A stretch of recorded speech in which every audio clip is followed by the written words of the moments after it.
और हमारे जो आर्मी के जवान हैं वो भी सलामत रहें, हमारा हिंदुस्तान और हमारे हिंदुस्तान के लोग सलामत रहें। लोकस तदन बरतते साया प्रमाणम कुरते तत् देवे तरो जना यद्यदा चरति श्रेष्ठस।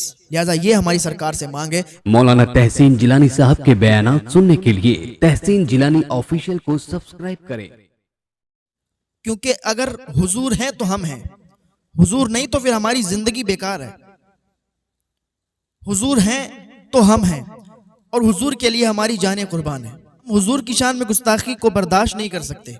कोई रामगिरी के नाम से है, उसने भी हुजूर की शान में गुस्ताखी की। आज मुसलमान रोडों पर उतर रहे हैं, प्रोटेस्ट कर रहे हैं, इसलिए नहीं कि लोगों को परेशान करें, इसलिए नहीं कि लोगों को तकलीफ में डालें, लोगों को तकलीफ देने के लिए वो प्रोटेस्ट नहीं कर रहे हैं, बल्कि इसलिए उतरे हैं कि उन्हें हुजूर से सच्चा प्यार है, मोहब्बत है, हुजूर से इश्क है।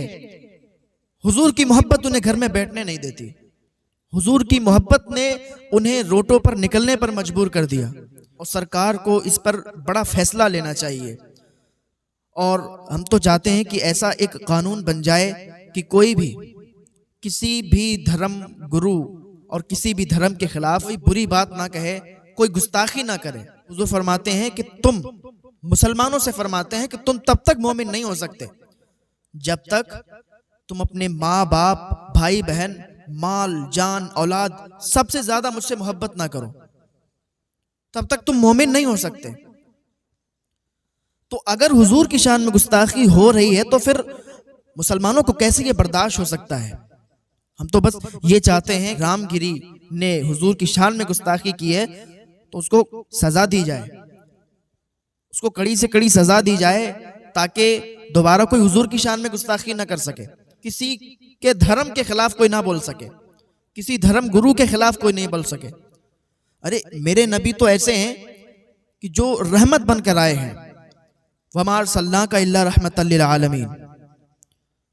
अरे आप तो सारे जहान के लिए रहमत हैं। ताइफ के मैदान में लोग पत्थर मार रहे हैं, आपके पिंडलियों से खून निकलने लगा, आप जमीन पर गिर गए, आपके गुलाम ने आपको कंधे पर उठाया और ले जाके दो सामने अंगूर का बाग था, उस बाग में ले जाके आपको बिठाया और वो बाग भी आपके दुश्मन का था। दुश्मन ने जब हुजूर को देखा तो उसने भी कहा कि ताइफ वालों ने ये क्या कर दिया, मोहम्मद के साथ ताइफ वालों ने ये क्या जुल्म कर दिया। वो नबी, फरिश्तों की टोली हाजिर हुई, फरिश्तों ने अर्ज किया, या रसूल अल्लाह सल्लल्लाहु अलैहि वसल्लम आप हुक्म फरमाएं, हम इन ताइफ वालों को, इन लोगों को दो पहाड़ियों के दरमियान चिपका देंगे, एक पहाड़ी इधर से उठाएंगे, एक पहाड़ी उधर से उठाएंगे, दोनों पहाड़ियों के दरमियान इनको पीस के रख देंगे, आप हुक्म फरमाएं। आपने फरमाया नहीं, ये नहीं समझते तो क्या हुआ, हम तो रहमत बन के आए हैं, सारे कायनात के लिए, सारे जहान के लिए रहमत है, हम इनके लिए बद्दुआ नहीं कर सकते, इनके लिए बुरा नहीं कह सकते। आपने उनके लिए उनका बुरा नहीं चाहा, इसलिए कि आप सारे जहान के लिए रहमत हैं।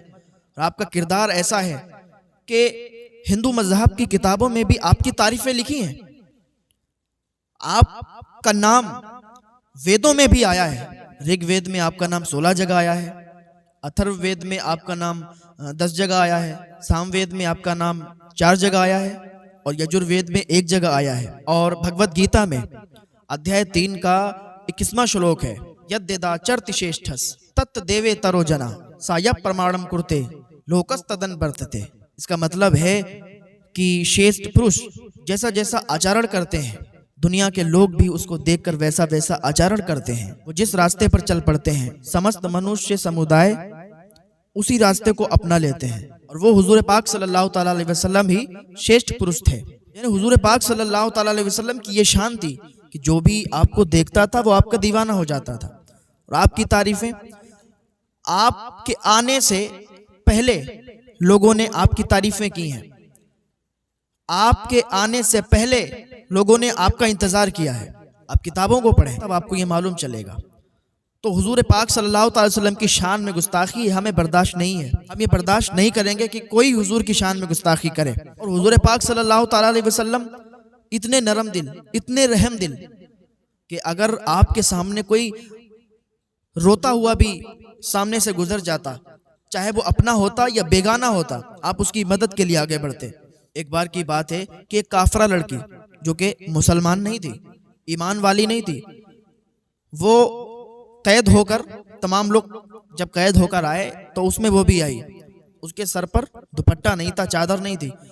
हुजूर पाक सल्लल्लाहु ताला अलैहि वसल्लम ने जब उसको देखा तो उसके पास आए और अपनी चादर उसको उड़ा दी और कहा, बेटी ये चादर ओढ़ लो। तो उसने कहा कि या रसूल अल्लाह, आपने अपनी चादर मुझे उड़ा दी, मैं तो कैदी हूँ, तो आपने अपनी चादर मुझे क्यों उड़ाई, मैं तो आपकी कैदी हूँ।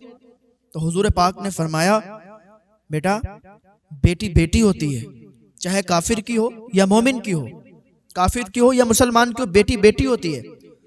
और मैं बेटियों को इस तरह देखना पसंद नहीं करता, चाहे किसी की बेटी हो। तो हुजूर पाक सल्लल्लाहु अलैहि वसल्लम कितने रहम दिल, कितने नरम दिल। आप एक दिन रास्ते से गुजर रहे थे, हजरत बिलाल आपके साथ में थे और बहुत ही तेजी के साथ बहुत ही जरूरी काम से जा रहे थे। चलते जा रहे थे तो रास्ते में क्या देखा कि एक झोपड़ी थी, उस झोपड़ी से एक खातून के रोने की आवाज आ रही थी। हुजूर ने बिलाल से कहा, बिलाल देखो तो इस झोपड़ी से रोने की आवाज आ रही है, देखो कोई परेशान लगता है। आज तो हम लोगों का तो ये माहौल है ना, गुजर जाते हैं, चाहे किसी घर में कोई रोते रोते वो मर जाए, लेकिन हमें ये तौफीक नहीं होती कि हम उस घर में जरा झांक के देखें, किसी से पूछें, उनके हाल हवाल पूछें कि क्या माहौल है, कैसे रोने की आवाज आ रही है। बहुत कम लोग होते हैं जो ऐसा करते हैं। हुजूर ने हजरत बिलाल से फरमाया कि बिलाल देखो क्या है। हजरत बिलाल ने अर्ज किया, हुजूर आप तो बहुत जल्दी में जा रहे हैं, आप जाइए मैं देख के आता हूँ। हुजूर पाक ने फरमाया, नहीं बिलाल तुम देखो। बिलाल ने देखा तो एक बूढ़ी खातून थी, वो रो रही थी। हुजूर पाक सल्लल्लाहु ताला अलैहि वसल्लम बाहर खड़े थे, हजरत बिलाल झोपड़ी के दरवाजे पर, तो देखा एक बूढ़ी खातून। कहा, या रसूलुल्लाह सल्लल्लाहु अलैहि वसल्लम एक बूढ़ी खातून है, कहा इनको बाहर बुलाएं।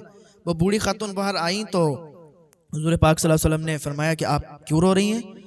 तो वो बूढ़ी खातून कहने लगी, आपसे कोई मतलब नहीं, आप जाइए, मैं अपनी कोई बात है उस पर रो रही हूँ, आपको क्या क्या फिक्र है, आपको क्या मतलब है आपका। हुजूर ने फरमाया, आप मुझे बताइए, हो सकता है मैं आपकी कोई मदद कर दूं। आप रो रही हैं, आपकी आवाज बाहर आ रही है, लोग इधर से गुजर रहे हैं। तो बूढ़ी कहने लगी, लोग तो बहुत गुजर के चले गए, किसी ने मेरी आवाज नहीं सुनी, और आवाज आ रही तो कोई तवज्जो नहीं दे रहा, यहाँ तो कोई तवज्जो नहीं देता, गरीब की कौन कौन सुनता है, कोई नहीं सुनता, तो फिर आप क्यों खड़े हो गए।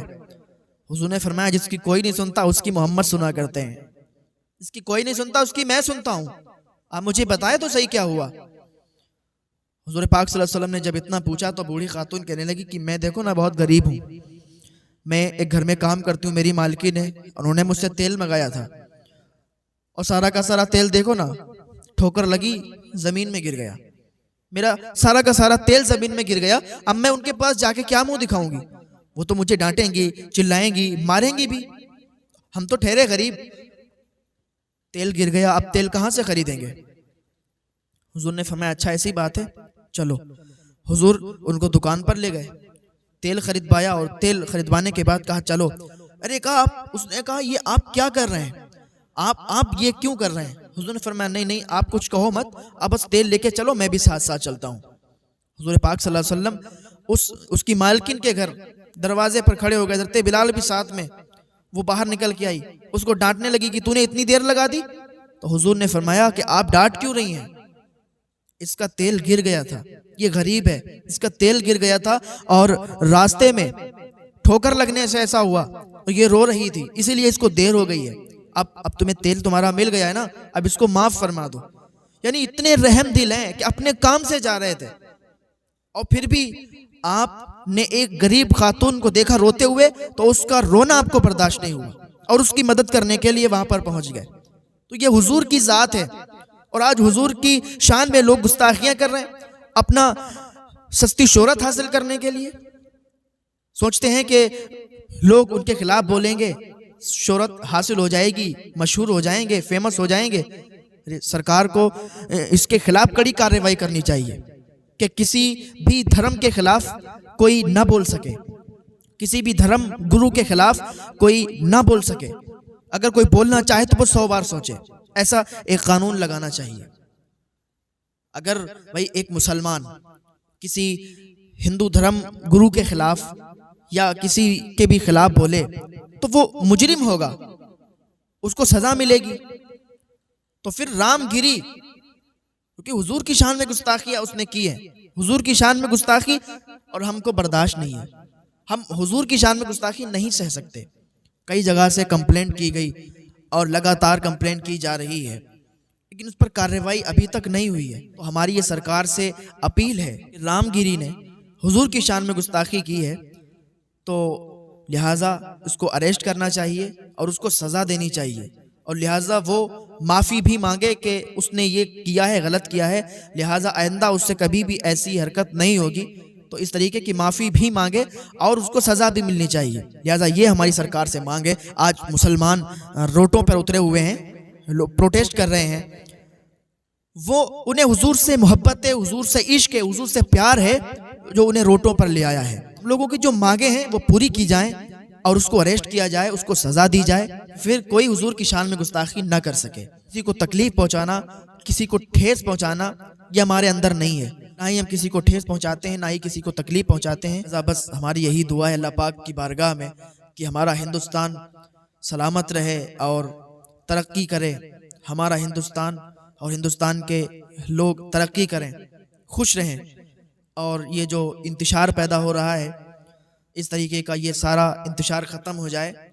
सारी चीज़ें जो देश में बिगाड़ पैदा करती हैं, ऐसी चीज़ों से अल्लाह ताला हमें महफूज फरमाए। हमारा हिंदुस्तान और हमारे हिंदुस्तान के लोग सलामत रहें, और हमारे जो आर्मी के जवान हैं वो भी सलामत रहें। जिस तरीके से वो काम करते हैं बहुत ही लायक मुबारकबाद है वो, और बहुत ही लायक मुबारकबाद है वो माँ कि जिन्होंने ऐसे बच्चे को जन्म दिया कि वो फौज में भर्ती हुए, फौजी बने, और वो देश की सुरक्षा कर रहे हैं, देश की सेवा कर रहे हैं, देश में लगे हुए हैं ताकि कोई दुश्मन देश में ना आ पाए और कोई दुश्मन देश को तबाह बर्बाद ना कर सके। लिहाजा आर्मी वाले जो लोग, जो भाई हैं, हम उनके लिए दुआ करते हैं कि वो सलामत रहें, खुश रहें, उनके परिवार भी खुश रहें, और वो इसी तरीके से देश की सुरक्षा करते रहें, देश की सेवा करते रहें, ताकि हम सब चैन और सुकून से, अमन व अमान से देश में सुरक्षित रहें।